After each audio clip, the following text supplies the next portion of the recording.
اور انہی مشروبات کے حوالے سے میں جو ہمارے بہت سارے لوگ اس وقت جو شوگر میں مبتلا ہیں،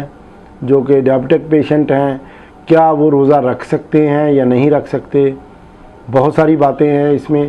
کہ بہت سارے لوگوں کا شوگر لیول جو ہے وہ ڈاؤن ہوتا ہے، کچھ لوگوں کی شوگر جو ہے وہ بڑھ جاتی ہے۔ جن لوگوں کی شوگر بڑھی ہوئی ہوتی ہے، یقیناً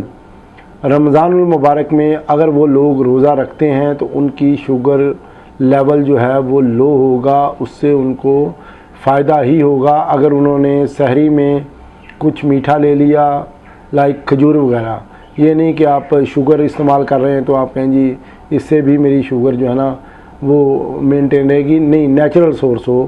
قدرتی اس کا ذریعہ ہو تو یقیناً وہ آپ کے لیے فائدہ مند ہوگا۔ Subscribe to our channel by clicking the subscribe button. Click the bell button and enjoy the latest uploads from our channel.